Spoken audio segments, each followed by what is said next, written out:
Okay, hello everyone. I'm trying something a little bit different. So I wanted to go ahead and tell you that I wasn't able to get everything set up the other night before my family got in. They were driving from Texas and they got into town, and I had to bolt. And I'm the one with this channel that wants to do the recording and show you how it's done. But while I was gone, my husband ended up setting everything up for me, and so he didn't record any of the process of cooling the camera, of guiding on the stars, of any of that. So that just gives me more content to do moving forward.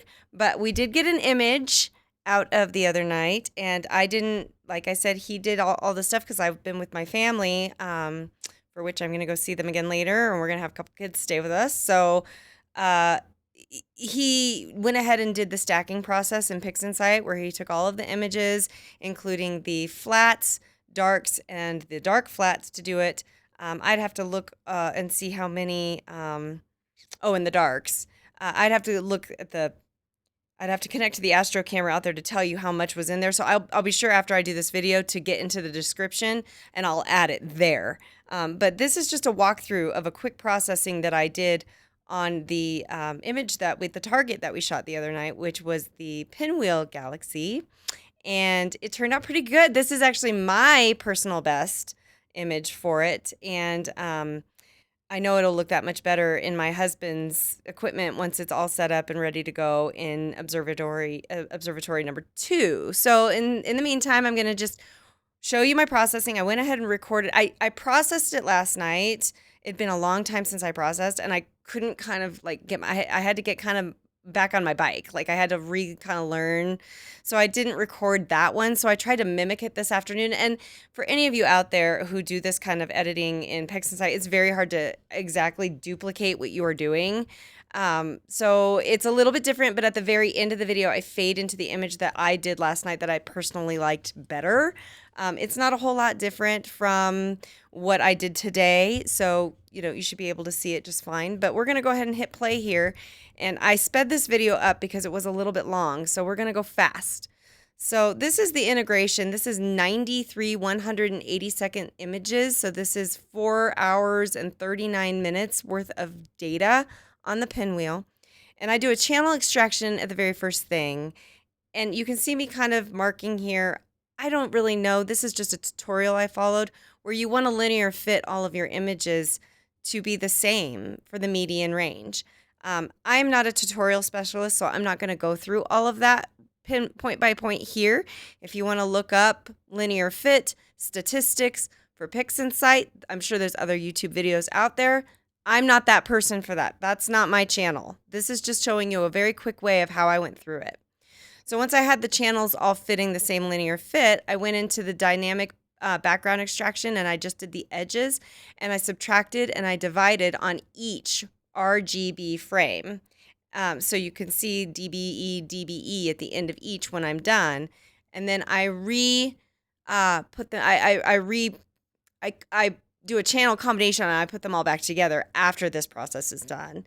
I hope this is it's gonna be a little hard to follow because it's fast, but I don't want to take the time to do like a half-hour video for this. So it is what it is. We're just gonna do it this way for now and roll. So I'm still doing the DBE, which is the dynamic background extraction. I'm doing that on all 3 channels, subtracting it first, dividing it second. I'm watching. And then I do a combination. Well, here I'm organizing them to get them out of my workspace because it's just too much in the way. So I just minimize them. This is the combo. So I'm doing an image analysis and I end up running, what is it called? I have it in my phone right here. I tried to make some notes. Image analysis and then image solver on the new image. So I've solved it. The noise exterminator, this is fantastic. I wanted to show, this is one of the first steps that I usually do. Man, it helps with the noise. Look at the backward and forward on that. That makes a huge, huge difference. The blur exterminator is also wonderful, especially if you've had poor seeing throughout the night. It will make your stars less bloated, as that's a kind of a side effect from poor seeing conditions. But we had excellent seeing the other night, but I still run it as good practice. I think that it can't hurt. It's not going to hurt your image to run it. And the reason I sped it up is some kind of times these processes take a little while to, you can barely see a difference there. They take a while to actually do from start to finish. Here I messed up. I accidentally ran the star extractor, so I aborted it. So, because I always like to do a clone for that first. So I have the same image, but then I realized that I hadn't actually stretched my image. So here I do a histogram stretch using the screen transfer function.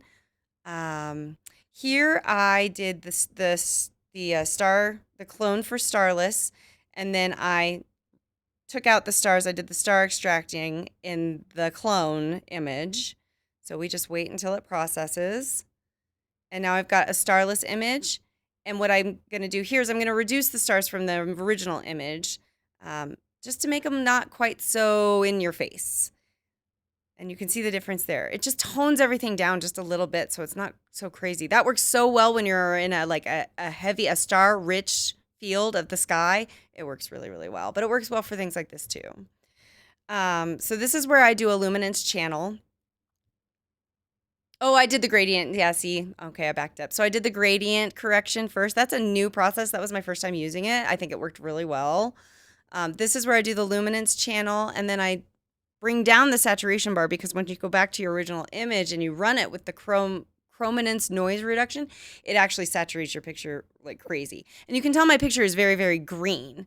And this is typical. This is what happens. It's an RGB camera, so it's got 2 green channels within it, and so it's going to be heavy on the green.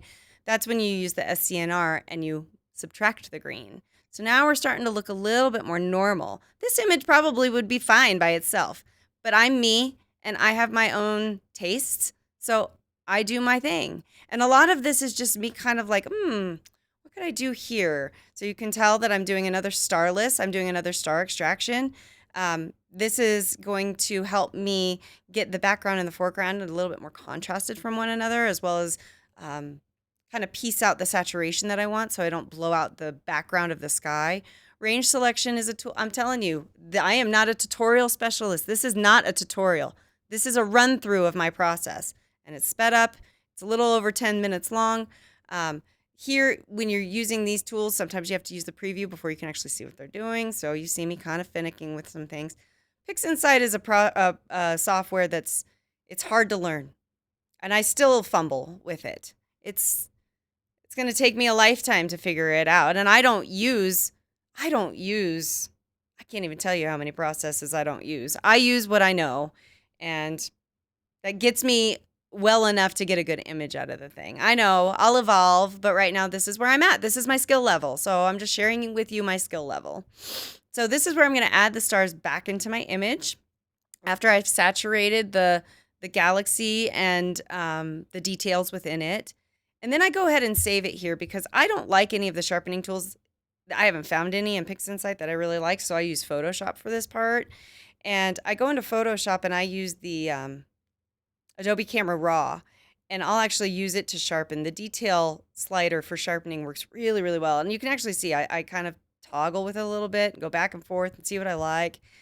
And then I go ahead and apply it, because sometimes if you apply too many things, you don't like what you did, then you have a hard time remembering what order you did things in. So here I'm messing with the highlights a little bit.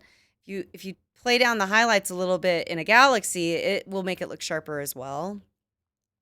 Mess with the temperature a little bit.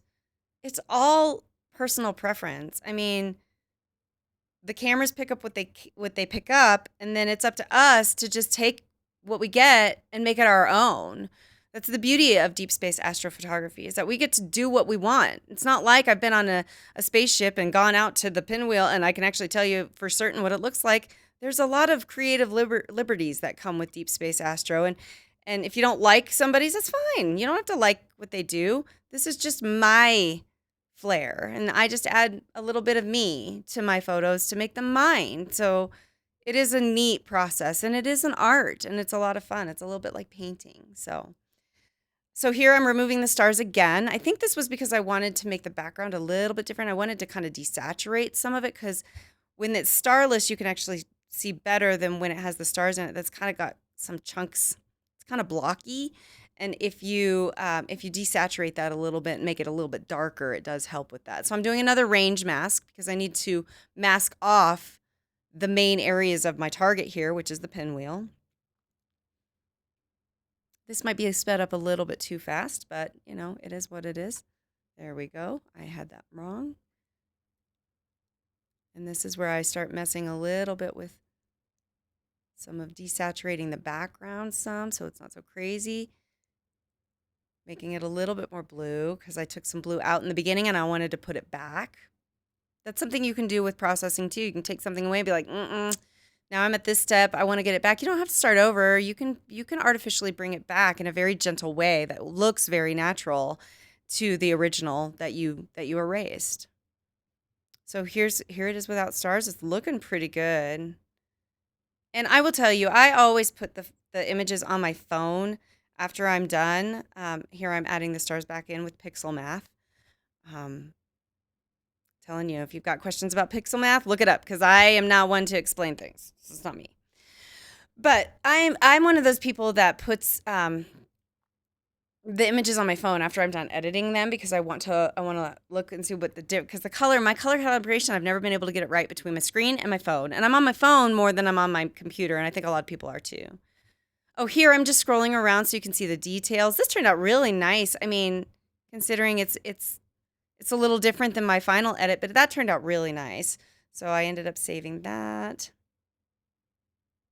And then I just show you here the difference. And then at the very end of this video, I'll show you the final edit. I put our logo that I created on it. It's JKMS space shots. If you want to go look at it on Instagram, it's JKMS_space shots. That's because it's our names combined. Oh, I'm rotating it, showing it how it would be a little bit cropped. I liked it a little cropped because the details of the pinwheel show up a little bit better since I have such a wide field on my telescope. It is nice to crop it in so you can kind of see the details a little bit closer. That's just personal preference. You don't have to do what I do. This is just kind of showing my process and how I go about it. There we go. And here I am just showing the differences between the two edits. That actually turned out pretty. It looks good on my computer. It may not look so good on a phone. That's why I put it on my phone. It didn't look as good on my phone. It was a little washed out. The background sky was a little bit too bright. So I darkened it and I saturated it. And this was my final image. And I loved how this turned out. It's got a beautiful range of hot and cool colors. So that was my first, at bat with showing you this kind of way of doing things. If, you have any questions, you are free to ask. I am not going to be able to tell you if I'm going to be able to answer them for sure or not because PixInsight is an animal. It's a beast. It's very difficult to learn. I've been doing Photoshop for a very, very long time, and I feel like I don't know much about it. PixInsight, I feel like I've been doing for a while, and I probably only utilize 10% of the program. And there will be things that I pull out that I didn't use in this process that I use in different targets like nebulas. There's dark structure enhance. You use it on something like this, it kind of messes with it because galaxies are just there's such a different structure than nebulas or dark nebulas or star clusters. Well, star clusters, dark structure enhanced doesn't work well either. So you kind of have to learn what works for what thing. Every target is different. The apparent magnitude, the brightness of it is going to be different. So you just kind of have to feel it out. And that's where the art comes in and the flow. And that's where it makes it a lot of fun. So I hope that, you enjoyed this very fast walkthrough of my edit and I didn't really realize I still had it here. So we can zoom in on this one so you can see this is my final that I put our logo on. What I loved about this, this is my best attempt at the pinwheel with my gear. I've never gotten so much detail, but I did not realize, look at all of these galaxies. I didn't even realize they were here until I pulled it up in PixInsight and I started looking around. Look at this little guy down here. I mean, they're everywhere. There's galaxies everywhere. And I had no idea. I mean, I've always loved the pinwheel and I've always loved shooting this area, but I did not. And this is the best data I've ever picked up on this galaxy. I don't know the name of it. I'd have to look it up. I don't know it off the top of my head, but that's the best quality I've ever picked up on that little tiny galaxy right next to the pinwheel. But there are some beautiful little details when you scroll in. I mean, the devil really is in the details when it comes to deep space astrophotography, but we got some very good data to start us out with this. So this is the starting line for me with this target with my telescope. I've not shot this. Oops, sorry about that. I've not shot this target before with my telescope. So being able to have this be the starting point is a very fun place to be. So I'm looking forward to adding more data to it. Hopefully later this season, because I'm just impressed, and I cannot wait for my husband to get his big telescope and for us to aim at things like this and the needle and the whirlpool, bodes, cigar, all of them. Like they're just going to be fantastic. And galaxies we haven't even shot yet. I'm looking so much forward to that. So anyway, this is our starting line for the Pinwheel Galaxy with all of the gear that you saw set up the other day. I'll post this picture to my Instagram page as well if you want to go and look at it a little bit closer. Again, that handle is JKMS_space shots. And when you go on there, the last 6 or 7 photos were all taken with the observatory. We got the observatory up and running last summer, at the end of the summer, and that last handful of images was all taken with that observatory setup that I did the video on a few days ago. So you can kind of see we do have challenges here. We've got trees. You can tell that we've got trees. We're in the city. We have a lot of light pollution, but we are still able to capture these beautiful places in the sky. You know, this was only 4.5 hours of data. So we've got potential here. And a friend told me once that one thing that she always loved about the way I processed my images in particular was it's like I saw the magic in them before I ever even worked on them. You know, it's like an artist who sees the statue before even beginning to break away the clay or the marble or whatever. It's like that's how I see astrophotography, and that's how I see deep space astrophotography. And it's like I see it's there before I ever even get there. So we have a lot of potential here. Yes, we have obstacles, but you know, obstacles just make the journey more fun in some ways. It's challenging so that someday maybe when we have a dark sky property and we have our observatories out there and that all comes a little bit easier, you know, we won't take it for granted because we had to work to get there. So anyway, I hope you guys enjoyed the video. Like I said, any questions, comments, like, subscribe, do whatever you want. I don't care. Just sharing my view through my lens with you all and how I get it from basically A, B, C, all the way to Z. So, but I feel like there's never a Z because as we add more data, things become clearer and the details become brighter. And, you know, it's hard to get to the end of a target, of working on a target, because every time you shoot it, it's more clear. So, well, okay.